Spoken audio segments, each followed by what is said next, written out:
Okay so hello welcome back everyone to this now beautiful wonderful सा video. I hope कि आपका examination जो है बहुत अच्छी तरीके से गया है and you have appeared very very well in your today's examination. अच्छा, नेक्स्ट एग्जामिनेशन है अपना SBEC का। अब SBEC में कुछ एडवाइस जो है वो देना बहुत बहुत ज़रूरी है, तो वो एडवाइस मैं आप लोगों को दे देता हूँ सो दैट आप लोग बहुत अच्छे तरीके से एग्जामिनेशन दे पाओ। For the subject of SBEC you have to understand a lot of things. Mainly SBEC का ये हम लोग सबसे पहले सिलेबस देख लेते हैं। In the syllabus of SBEC, we can see that SBEC is divided into 3 beautiful parts, okay? And in one part, there is a lottery chapter. This part C, is a lottery part. Lottery part. Why it is a lottery part, I'll tell you. Because only 3 chapters and 25 marks. Only 3 chapters and 25 marks. See, I'll tell you one thing.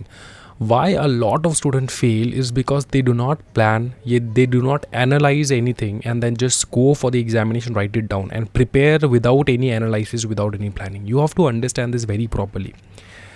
3 chapters, they are giving you 25 marks.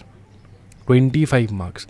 So from this 25 marks, is it possible for you to score at least 20 marks? 20 marks, 3 chapters, easy sir, no issue. Next, from part B, if you see, there are 1, 2, 3, 4, 5, 6 chapters and 35 marks. 35 marks.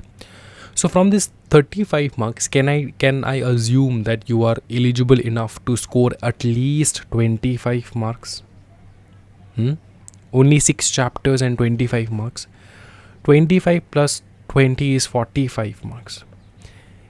Next, if we see, there are 12 chapters consuming 40 marks. So from 40 marks, can I assume that you can at least score 10 to 15 marks or 20 marks? Even if you are scoring 10 to 15 marks, 10 marks, least mark also, you are getting 55, which is more than the average. Understood? Then if you are scoring 15 marks, okay, if you are scoring at least 15 marks, then you are getting an exemption. So tell me, is this 12 chapters very much important for you, or this 6 plus 3 chapters are very much important for you? From where should you start your revision? Which chapter should be your strongest chapters? Which chapter should be your strength?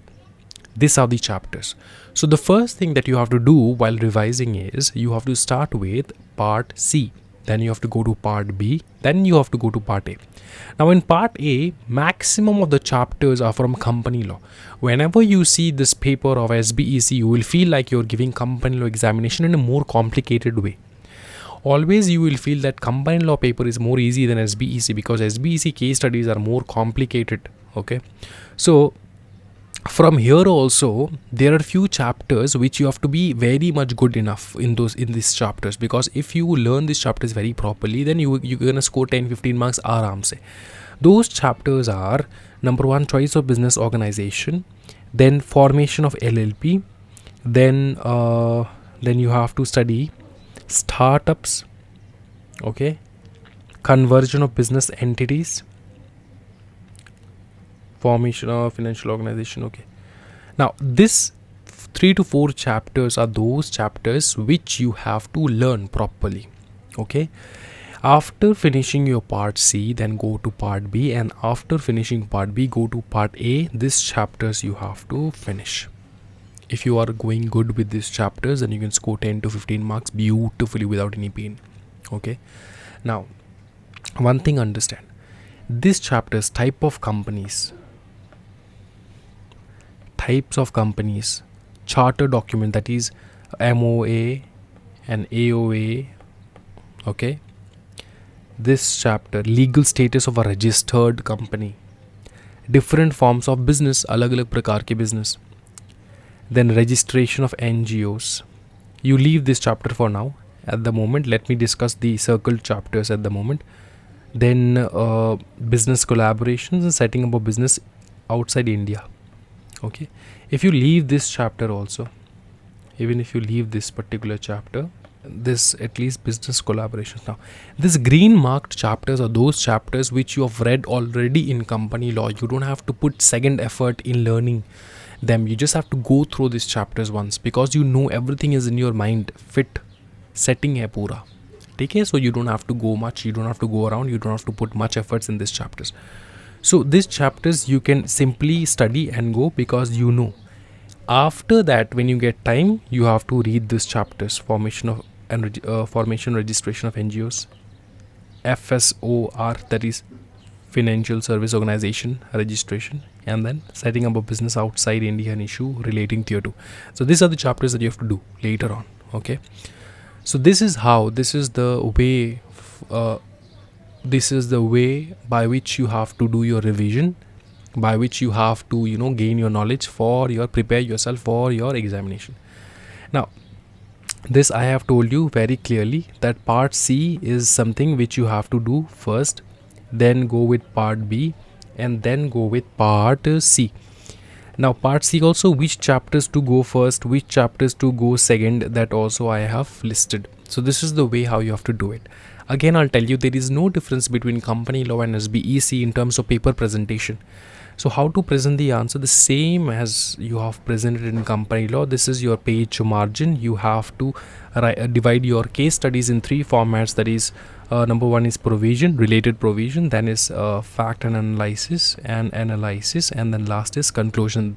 In this 3 format, you have to present your answers in terms of case studies. Okay, when the case studies are asked. Okay. Now, again, section number, quoting section number is not that important as it is important in company law. In SBEC, it is not that much important to quote section numbers, but if you remember, only then you go for the section number. If not, then do not quote any section numbers. If you are quoting section number which is wrong, then the examiner will be helpless and giving you 0 marks for the entire right answer you have written, only for the section number which you have made a mistake. Okay, that is very much clear, so no issue with that.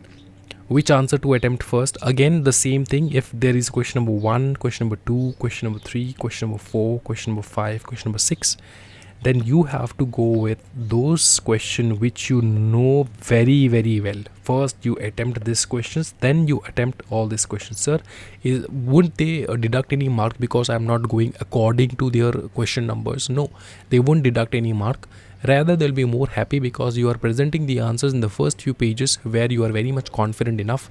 The first impression is the last impression. Always remember that. So this is the guidance that you need for your SBEC. Okay, there are few notes that I have made. Okay, and since this is the last attempt, I'll request all of you to just go through the notes if possible. If you need it, if you don't need it, do not go through the notes. Just do whatever from wherever you have studied so far, you go with that. And few helpful notes I'll be provided in the free resources section, and you will get all those notes from there itself. Okay, so this is how you have to study for SBEC. Plan it out properly, write your best. Do not discuss anything that you have given of the examination that you have given today. Always, after the examination, forget the paper, plan for the next paper. Okay, plan for the upcoming paper, which is your SBEC paper. I hope that you are understanding my request. Do not discuss your marks, do not discuss which is correct, which is incorrect. Do not do all those stuff. Do not count your marks. Just prepare your examination for the next examination and go ahead. After the entire examination is finished, then myself I'll bring some videos where we will discuss about the paper, how the paper was, what the answer shall be, and all those things. Okay, and all the very best for your next examination. If you have learned something valuable, then do like and subscribe to the channel, and also share it with your friends and CS family. Thank you so much everyone. Happy learning, guys. Bye bye and take care.